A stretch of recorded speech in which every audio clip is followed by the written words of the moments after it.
యేసు ప్రభుల వారు పునరుద్ధానుడైన ఆయన, ఇంకా పరలోకానికి ఆరోహణమై వెళుతున్న ఆయన పేతురుకి 3 సార్లు ఎందుకు ఈ మాట అడిగాడు చెప్పండి? ఏమండి? పేతురు, నన్ను ప్రేమిస్తున్నావా? అవును ప్రభా, ప్రేమిస్తున్నాను. అయితే నా గొర్రెలను మేపు. పేతురు, నన్ను ప్రేమిస్తున్నావా? అవును ప్రభా, ప్రేమిస్తున్నాను. అయితే నా మందను కాయి. పేతురు, నన్ను ప్రేమిస్తున్నావా? అవును ప్రభా, నీకే తెలుసు కదా ప్రభా, ఎందుకు ఇన్నిసార్లు అడుగుతున్నావు? అందరికంటే ఎక్కువ ఏమండి మన ప్రేమ ఎలాంటి చెప్పండి?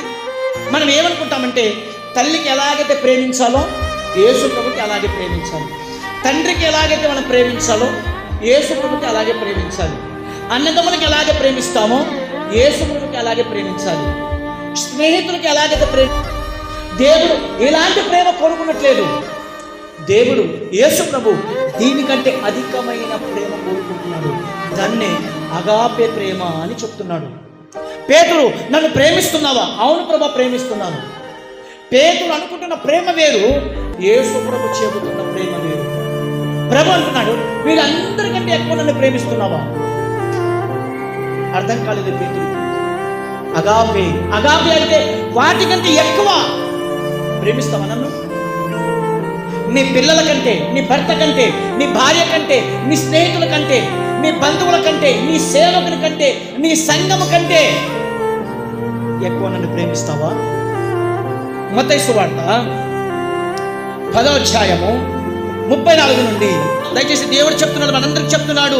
తల్లినైనను తండ్రినైనను నాకంటే ఎక్కువగా ప్రేమించువాడు నాకు పాత్రుడు కాదు. అగాపే అని చెప్తున్నాడు. నాకు చూపించవలసిన ప్రేమ మీ తల్లికి ప్రేమించినట్టు ప్రేమ కాదు నాకు చూపించవలసింది. నాకు చూపించవలసిన ప్రేమ మీ నాన్నను ఎలాగైతే మీరు ప్రేమిస్తారో అలాంటి ప్రేమతో నన్ను ప్రేమించకూడదు. ఎందుకంటే ఈరోజు తల్లిదండ్రులకు ప్రేమించిన వారు ఏం చేస్తున్నారు చెప్పండి? అనాథాశ్రయాలకు వెళ్ళి ఇంటికి వస్తున్నారు. మీరు కూడా అలాంటి ప్రేమతో ప్రేమిస్తే నన్ను కూడా మీకు కష్టాలు వచ్చినప్పుడు, బాధలు వచ్చినప్పుడు, శ్రమలు వచ్చినప్పుడు నన్ను కూడా ఎక్కడో వదిలిపెట్టేస్తారు మీరు. నాకు అలాంటి ప్రేమతో ప్రేమించకూడదు. మరి ఎలాంటి ప్రేమ ప్రభువా? కింద చెప్తున్నాడు ప్రభు, కింద చెప్తున్న మాట, అతని సిలువని ఎత్తుకొని నన్ను ఎంబడింపని వాడు నాకు పాత్రుడు కాడు.